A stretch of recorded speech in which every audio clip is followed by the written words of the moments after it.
Salam alaikum, bonjour. J'étais en mission pour la fermeture des portes multidimensions, c'est-à-dire il y a 7 mondes parallèles et j'ai été connecté ce qu'on appelle Gog. Magog, c'est notre dimension à nous qui sont associés à eux. Et ils sont aussi puissants puisqu'ils ont eu des technologies et un savoir ancestral qui est Al-Furqan, qui donne une puissance énorme puisque ça, il suffit de savoir l'utiliser pour trouver les ressources technologiques et de connaissances pour accéder à une puissance donnée. Donc, ils ont une certaine puissance, je vais en parler juste après. Mais la plus grande puissance qu'ils avaient, c'était leur allié qui, eux, les commandaient, qu'on appelle Magog. Magog, c'est des extraterrestres, mais comme il y en a les 7 dimensions, donc il y a 6 dimensions qui se sont connectées à nous, donner une puissance terrible, où les nations, les puissances deviennent tellement faibles, et d'où la certitude du nouvel ordre mondial, quelle que soit la puissance en question, puisque derrière, il y avait Gog qui, eux, maîtrisaient carrément la situation. La problématique, c'était la fermeture des multidimensions. Un humain ne peut pas, c'est justement la prière et demander à Allah. Dans la demande de la prière et pour demander à Allah, il fallait aller à un lieu, on l'appelle, le lieu, c'est le lieu de l'amour, on l'appelle Hub, c'est la montagne qui s'appelle comme ça. Cette montagne, c'est Ahib Allah, Ahib l'unique. Et donc il fallait que j'aille là-bas pour dire cette phrase à une date donnée. Donc c'était le 26 du mois.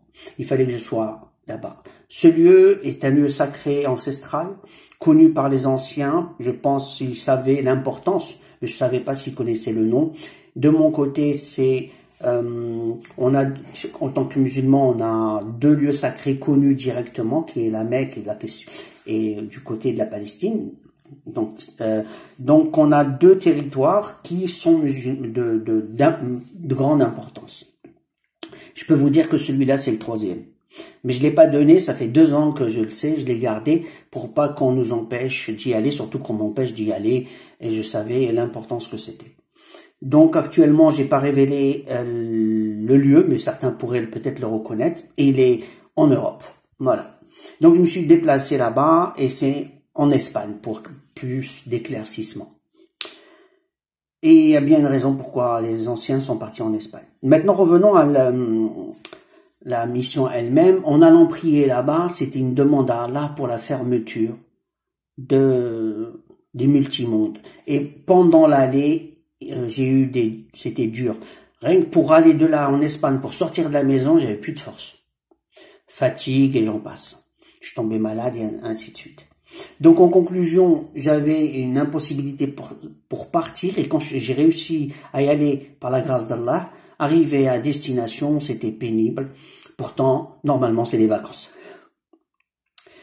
J'arrive là-bas, je fais les prières. Faut savoir que pendant tout le trajet, attaque d'ondes et sonores, parce qu'il me parle. Faut savoir qu'il y a le monde parallèle des djinns et des humains. Il me parle, les 2 mondes parlent. Hein.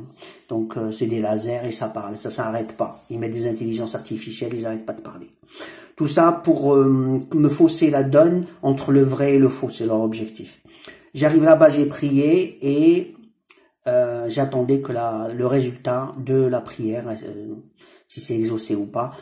J'ai retrouvé que bien après j'ai su que les mondes se sont fermés. Et pour expliquer aussi, même la Terre elle-même s'est fermée. La Terre, elle a 7 dimensions. Hein.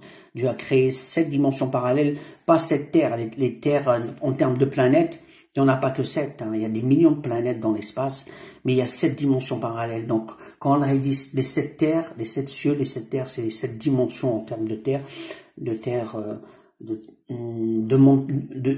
de monde parallèle. Voilà, on va dire ça comme ça. Donc, cette connexion est devenue très dangereuse et ils ont décidé de s'accaparer de notre dimension. Ils nous mettent en esclavage et ils font le mal partout. Donc, enlever la notion de Dieu et ainsi de suite, de Dieu l'unique.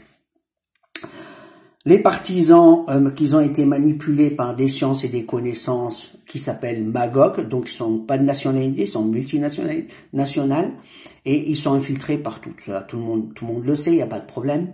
Mais c'est maintenant, il nous reste la deuxième partie.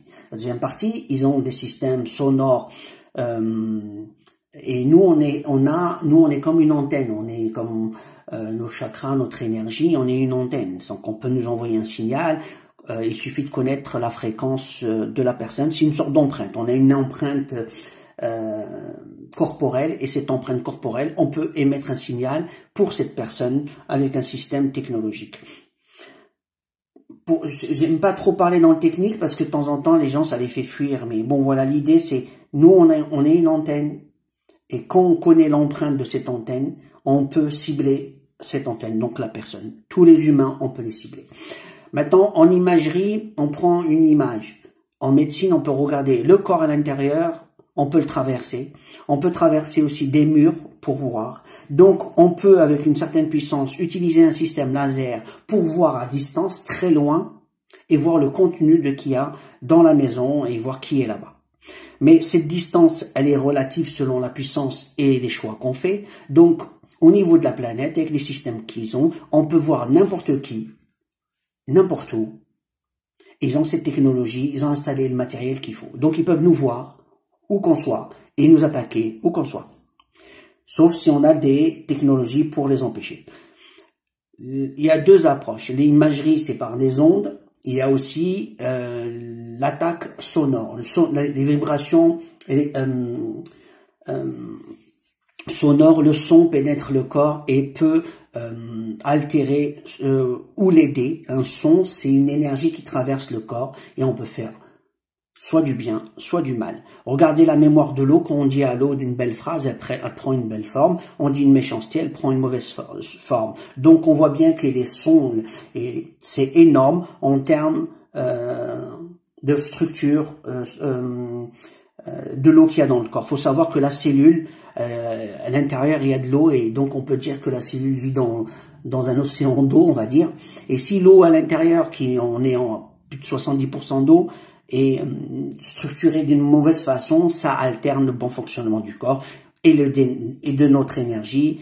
Et donc ils savent comment nous déstabiliser et ainsi de suite, soit la population ou la grande masse. Et les gens qui arrivent à garder un peu le cap, ils sont minoritaires, vu qu'il faut déployer beaucoup d'énergie, une grande volonté pour faire très peu. Voilà. À chaque fois qu'on fait une petite chose, on a l'impression qu'on a fait une montagne. Or, on a fait qu'un petit pas. Et donc, car les choses deviennent pénibles. Là maintenant, les multimondes ont été séparés, et Dieu merci, parce que c'était lamentable. Certains, je peux même pas dire ce qu'ils faisaient certains en termes de barbarie d'un monde à un autre ou par rapport à nous. Sincèrement, c'est une bénédiction et une clémence de la part d'Allah d'avoir déconnecté les mondes, parce que les plus puissants